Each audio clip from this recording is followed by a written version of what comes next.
Niki gihita kiza mu mutwe wawe iyo utekereje ku bihugu bikize cyane ku isi? Biratangaje cyane uburyo ibihugu bikize cyane ku isi ibyinshi muri byo biri no mu bihugu bito cyane ku isi. Ariko se nanone tuba dushatse kuvuga iki iyo tuvuze ko igihugu gikize cyane muri iki gihe isi igezemo? Aho usanga hagati y'amafaranga umukire runaka yinjiza n'umukene w'inyuma cyane harimo itandukaniro rinini cyane. Hari ibipimo byinshi cyane bikoreshwa kugira ngo harebwe ubukungu bw'ibihugu.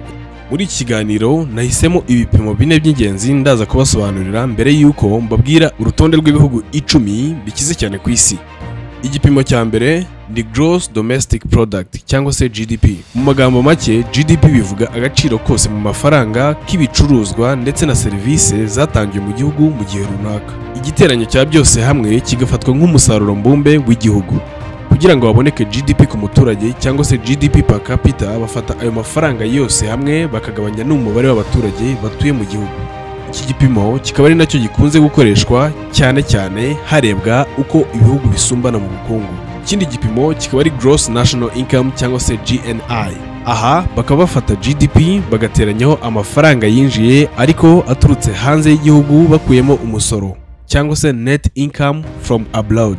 Ikindi gipimo ni Human Development Index cyangwa se HDI. Itandukaniro riri hagati y'iki gipimo ndetse n'ibindi byose nuko HDI cyangwa se Human Development Index idashingira gusa ku bukungu mu mafaranga ndetse n'izamuka ryabwo, ahubwo yo ireba imibereho y'umuturage, harimo icyizere cyo kubaho igihe kirekire cyangwa se life expectancy, uburezi ndetse n'umusaruro mbumbe w'igihugu. Ikindi gipimo kikaba ari Purchasing Power Parity. Muri make, mu buryo bureba iby'amafaranga angana ahantu hatandukanye ashobora kugura. Urugero, niba ifunguro rigura amadolari 5 muri Amerika riba ringana n'iry'amadolari 3 muri Afurika y'Epfo cyangwa mu Buhinde, PPP cyangwa se Purchasing Power Parity yerekana ko ifaranga ry'Ubuhinde rifite agaciro gake ugereranyije n'uko byakabaye. Nk'uko World Population Review yo muri 2023 ibitangaza, igihugu gikize cyane kurusha ibindi ku isi hashingiye kuri PPP ni Iran, aho ifite arenga 91,000 by'amadolari. Ibi bipimo ndetse n'ibindi nibyo bishingirwaho mu kureba niba igihugu gikize ugereranyije n'ibindi bihugu. Muri iki kiganiro ndakubwira ibihugu 10 bikize cyane ku isi. Niba ari ubwa mbere wisanze kuri iyi channel, nyamuneka banza ukore subscribe ubundi urebe iki kiganiro kugeza ku musozo. Ngo haye ikaze. Ubuyapani nibwo buri ku mwanya wa 10, bukaba bufite abaturage barenga miliyoni 124. Ubuyapani bufatwa nka kimwe mu bihugu bikize cyane ku isi kuko bufite GDP kuri buri muturage ingana n'ibihumbi 35,611 by'amadolari. Ubukungu bw'Ubuyapani bushingiye cyane ku kohereza ibicuruzwa mu mahanga, cyane cyane imodoka, ibikoresho by'ikoranabuhanga n'imashini. Ariko ibi bishobora guhungabanywa n'impinduka za politike mpuzamahanga. Urugero nka politike z'imisoro za Leta Zunze Ubumwe za Amerika zo mu mwaka wa 2025 zahinduye uburyo Ubuyapani bwoherezaga ibicuruzwa mu mahanga. Kubw'ibyo, mu kwezi kwa Kanama 2025 hagaragaye igihombo cya miliyari 242.5 z'amayeni. Ni ukuvuga asaga miliyari 1,660 z'amadolari. Kubera izi mbogamizi, Ubuyapani buri gukora impinduka mu bukungu bugamije gushishikariza abaturage n'abimukira gushora imari. Igihugu cya 9 ni Ubutaliyani. Ubutaliyani bufite abaturage barenga miliyoni 58. Ubutaliyani GDP yabwo kuri buri muturage igera ku bihumbi 41,718, bikabuha umwanya mu bihugu 10 bikize cyane ku isi. Ubukungu bwabwo bushingiye ku nganda, imideri n'imyambarire, inganda z'imodoka ndetse n'ubukerarugendo.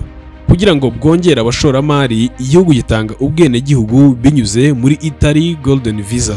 Kugira ngo umuntu abone iyi visa, asabwa gushora ibihumbi 250 muri business ze bwite muri iki gihugu, cyangwa se agashora nibura ibihumbi 500 by'amayero muri company ibaruye mu Butaliyani. Ku mwanya wa 8 hariho Leta Zunze Ubumwe z'Abarabu. Iki gihugu gituwe n'abarenga miliyoni 10. Leta Zunze Ubumwe z'Abarabu ni kimwe mu bihugu bikize cyane mu burasirazuba bwo hagati. Nk'uko raporo ya International Monetary Fund yo muri 2025 ibigaragaza, zifite GDP kuri buri muturage ingana n'ibihumbi 51,298 y'amadolari. Nubwo gifite ubukungu bwinshi, ubutunzi bwinshi bukomoka kuri peteroli ndetse na gazi. nk'uko International Trade Administration ibisobanura, hafi 30% bya GDP yacyo bikomoka kuri peteroli ndetse na gaz, naho 13% bikava ku byo igihugu cyohereza hanze. United Arab Emirates kandi izwi nk'ahantu heza ku bashoramari kubera uduce twihariye tw'ubucuruzi n'imisoro iri hasi cyane. Nk'urugero, ntibishyura umusoro ku mishahara, pansiyo ndetse n'inyungu z'ishoramari, ndetse n'umusoro ku bigo by'ubucuruzi cyangwa se corporate tax ni 9%.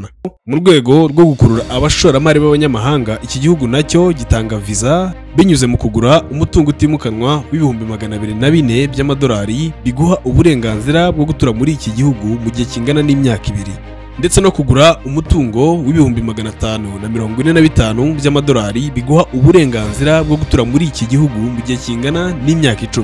Ku mwanya wa 7 hari igihugu cy'Ubwongereza cyangwa se United Kingdom. Ubwongereza bufite abaturage barenga miliyoni 69. GDP kuri buri muturage ingana n'ibihumbi 54,280 y'amadolari, bikabuha umwanya mu bihugu bikize cyane ku isi. Ubutunzi bwabwo bwinshi, hafi 80%, buturuka mu nzego z'imitangire ya serivisi. Hakurikiraho inganda n'ubwubatsi bigira uruhare rwa 16%. Nubwo hari ibibazo mpuzamahanga n'imbogamizi z'iterambere mu gihugu zirimo n'impinduka z'ubucuruzi zatewe na Brexit, ubukungu bw'Ubwongereza bukomeje kuzamuka buhoro buhoro. Mu ntangiriro za 2025 bwagaragaje izamuka rya buri gihembwe hagati ya 0.3% na 0.7%. Ibi bigaragaza ko ubukungu bwabwo buhagaze neza. Mu Bwongereza ni ahantu hakurura abashoramari kubera ikoranabuhanga, amategeko arengera ishoramari ndetse n'ubushobozi bwo kugera ku masoko mpuzamahanga. Kugira ngo barusheho gushyigikira abashoramari bashya, iki gihugu gitanga Innovator Founder Visa igenewe ba rwiyemezamirimo bashaka gutangiza imishinga mishya mu Bwongereza. Hong Kong niyo ya 6. Hong Kong ituwe n'abaturage barenga miliyoni 7. GDP kuri buri muturage ikaba ari ibihumbi 55,608 y'amadolari. Hong Kong ikaba ifite ubukungu bushingiye ku itangwa rya serivisi, aho serivisi zigira uruhare rwa 16.2% muri GDP nk'uko byatangajwe na Federation of Hong Kong Industries muri 2025. Izindi nzego zikomeye ni iz'imari n'amabanki, ubucuruzi n'iyoherezwa ry'ibicuruzwa mu mahanga, ubukerarugendo ndetse n'ubwubatsi. Hong Kong igamije gukomeza izamuka mu bukungu binyuze mu guteza imbere udushya ndetse n'ikoranabuhanga. Ku mwanya wa 5 hariho igihugu cy'Ubudage. Ubudage butuwe n'abaturage basaga miliyoni 83.51. GDP ku muturage wo mu Budage ni ibihumbi 57,918 y'amadolari. Ubudage ni kimwe mu bihugu byiza byo kubamo ku mugabane w'i Burayi. Ubudage bufite ubukungu bwagutse bushingiye ku nganda, serivisi ndetse n'ikoranabuhanga. Mu 2023 Ubudage bwari bufite GDP igana hafi n'ibihumbi 54 by'amadolari. Iki kiri mu bihugu ku isi bifite ubuvuzi buteye imbere, uburezi bufite ireme ndetse n'ibikorwa remezo bigezweho. Mu Budage abashoramari bashobora kubona uburenganzira bwo kuhatura binyuze muri German Investment Visa igihe batangije umushinga wemewe kandi ufite inyungu zifatika ku bukungu bw'igihugu. Igihugu cya Qatar nicyo kiri ku mwanya wa 4. Qatar ikaba ituwe n'abaturage barenga miliyoni 82. GDP kuri buri muturage ni ibihumbi 72,760 y'amadolari y'Amerika. Qatar ni kimwe mu bihugu bikize cyane ku isi. Ubutunzi bwacyo bwinshi bushingiye ku mutungo kamere wa peteroli ndetse na gazi. Ibi bikaba ari nabyo byinjiriza igihugu amafaranga menshi cyane. Uretse peteroli na gaze, Qatar ikomeje kongera ubukungu mu bindi bice birimo imari, ubukerarugendo, ikoranabuhanga ndetse n'itumanaho, kugira ngo igabanye gukoresha cyane umutungo kamere kuko ushobora kuzashira. Ibi bigamije kubaka ubukungu burambye butegura ejo hazaza heza h'igihugu. Muri 2020 Qatar yatangije uburyo bwo kubona uburenganzira bwo gutura binyuze mu ishoramari, Residence by Investment. Kugira ngo ubone uburenganzira bwo gutura bw'igihe gito, ugomba kugura umutungo w'ibihumbi 200 by'amadolari. Naho uburenganzira bwo gutura burundu busaba ishoramari rya miliyoni 1 y'amadolari. Ku mwanya wa 3 hariho Leta Zunze Ubumwe za Amerika.